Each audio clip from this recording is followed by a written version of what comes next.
un mini résumé, un mini résumé. Est-ce qu'on pourrait, est-ce que ça se tente? Qu'est-ce qu'on pourrait dire? Donc, alors les hormones et les mythes et réalités, donc, notamment sur, ce qui nous a intéressé ce soir, en particulier les hormones sexuelles, notamment les androgènes, la testostérone, cette fameuse hormone de virilité et cetera. En fait, on s'est rendu compte que, à travers les différentes expériences qui ont été menées avec, des résultats, qui voulaient tendre en tout cas vers, oui, la testostérone explique la différence notamment au niveau du cerveau, entre les hommes et les femmes, et ben, que c'était, quand même les expériences étaient un petit peu douteuses et qu'il y avait pas mal de choses qu'on pouvait remettre en question quand même. Heu, il y a aujourd'hui des expériences qui sont faites en essayant d'observer les choses un peu différemment, notamment sur, l'effet, non pas, qu'ont les hormones sur notre comportement, mais plutôt notre comportement dans un environnement donné.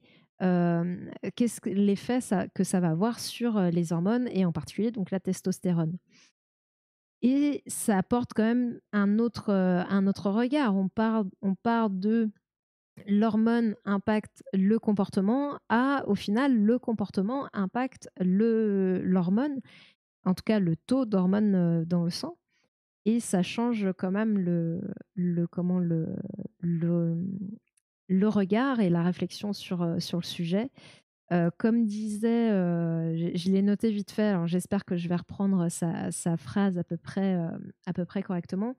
Hem, c'est pas forcément la testostérone qui va influencer, le comportement, mais au contraire la testostérone qui va répondre à l'environnement. Donc voilà, et si on devait aussi, conclure, on est des êtres, complexes. Vouloir tout expliquer par le biais, d'une hormone unique, dans les différences, que dans nos différences, c'est un petit peu, simplifier les choses, sachant que nous sommes, aussi, voilà, soumis entre guillemets à, à l'environnement. Voilà, on est le fruit aussi de toutes ces interactions, et donc voilà. Donc en conclusion, la testostérone n'explique pas du tout et n'est pas la soi-disant raison pour laquelle, les hommes seraient plus logiques et les femmes plus, sociales, non. Il y a quand même, une grosse partie de la réponse plus ou moins dans le social et dans l'environnemental. L'environnement, hein, comprend le social et les interactions qu'on peut avoir, entre humains, hein, tout simplement, et pas que d'ailleurs, toutes les interactions.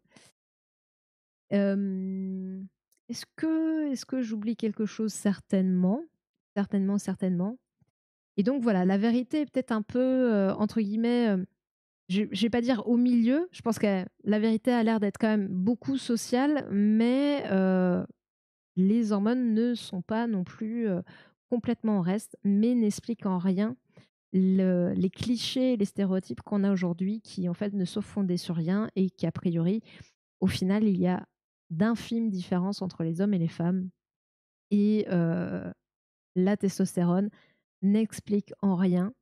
Il n'y a aucune preuve scientifique, pour expliquer ces infimes différences. Donc voilà, la recherche est encore en cours, et très certainement, il y aura des avancées lorsque on aura mêlé, les recherches en endocrinologie et les sciences, notamment peut-être sociales, psycho, neuro, et cetera.